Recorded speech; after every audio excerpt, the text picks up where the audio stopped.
Assalamualaikum warahmatullahi wabarakatuh. Halo anak-anak, pada kesempatan kali ini Ibu akan melanjutkan penjelasan tentang sifat koligatif larutan. Ya, sekarang kita bahas salah satu sifat koligatif larutan, yaitu tekanan osmotik. Nah, sebelum kita mempelajari apa itu tekanan osmotik, mari kita lihat dulu, kita pelajari dulu apa yang disebut dengan proses osmosis. Berikut contoh percobaannya.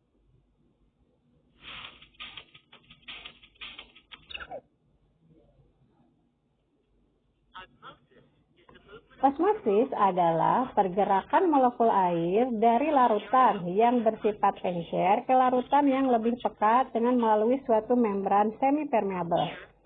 Nah, di sini adalah sel darah merah kita, anak-anak. Sel darah merah kita merupakan sel yang memiliki membran semi-permeabel. Nah, tonisitas adalah suatu ukuran dari tekanan osmotik antara dua buah larutan yang terpisah oleh membran semi-permeabel. Nah, untuk mempelajari bagaimana proses osmotik terjadi, kita akan melakukan percobaan dengan menggunakan dua larutan yang berbeda konsentrasinya, yaitu air dan air gula. Nah, ada 3 klasifikasi dari tonisitas yang biasanya saling berhubungan satu sama lain. Di antaranya adalah kondisi isotonik, hipertonik, dan hipotonik. Nah, jika suatu larutan bersifat hipotonik, maka di sini larutan yang ada di luar sel itu bersifat lebih rendah atau encer daripada di dalam sel. Nah, ini. Akibatnya, si molekul air akan masuk ke dalam sel, menyebabkan sel menjadi membesar. Jika terus berlangsung kondisi seperti ini, maka sel akan semakin besar dan bisa mengakibatkan pecahnya sel atau lisis, ya. Tentu berbahaya, Ananda. Nah, mari kita coba lihat demonstrasinya dengan kondisi hipotonik ini dengan menggunakan air gula. Nah, kita masukkan, ini ada kantong yang terbuat dari membran semi-permeabel. Kita masukkan larutan gula ke dalam kantong. Kita ikat kedua sisinya supaya tidak ada perpindahan air.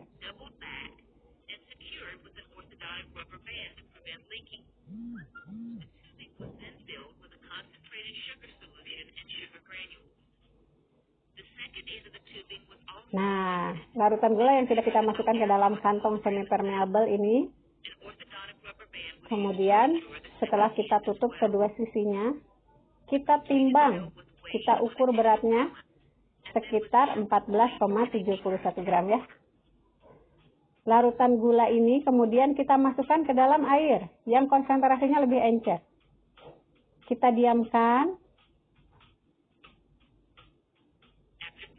Setelah 30 menit, kemudian kita ambil, dikeringkan dengan hati-hati menggunakan tisu.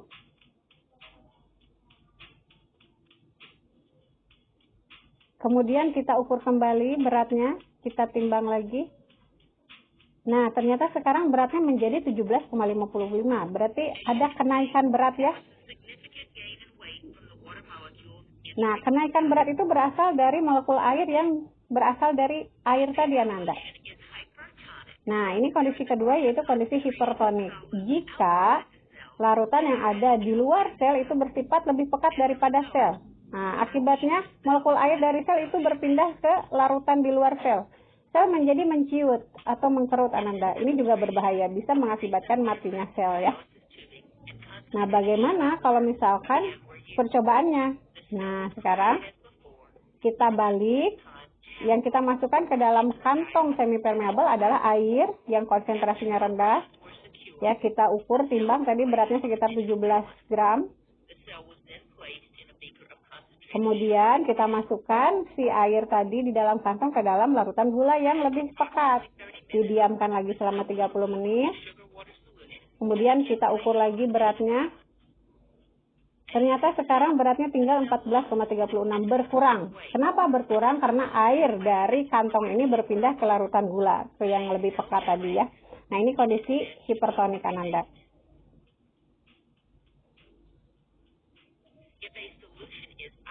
Nah, jika suatu larutan bersifat isotonik, isotonik berarti tekanan osmotiknya sama. Atau konsentrasinya sama. Di sini ada pergerakan molekul air dari sel maupun dari cairan di luar sel, tapi kondisinya setimbang, tetap ketimbang. Karena tekanan osmotiknya sama, dan kalaupun dia diukur kembali, diukur ulang, itu beratnya tidak jauh berbeda ya.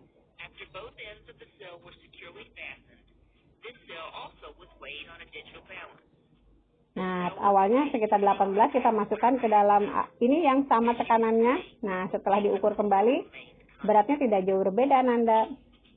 Ini kondisi isotonik, ya, tekanan osmotiknya sama.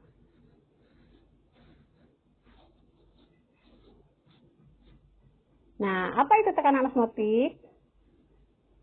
Mari kita simak video berikut.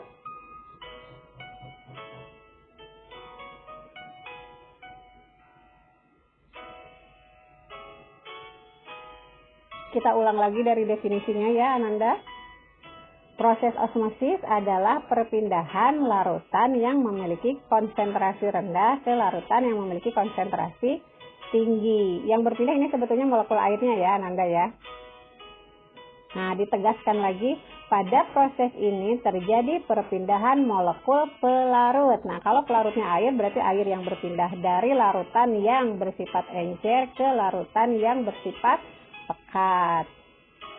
Jadi ini digarisbawahi, yang berpindah itu pelarut dan bukan zat terlarutnya ya, Ananda ya.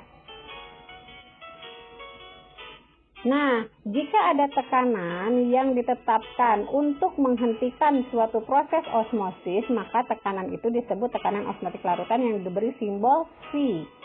Rumusnya V sama dengan M dikali R dikali T, di mana V-nya adalah tekanan osmotik, M-nya adalah molaritas larutan. Ini jangan disamakan dengan molalitas ya, beda ya.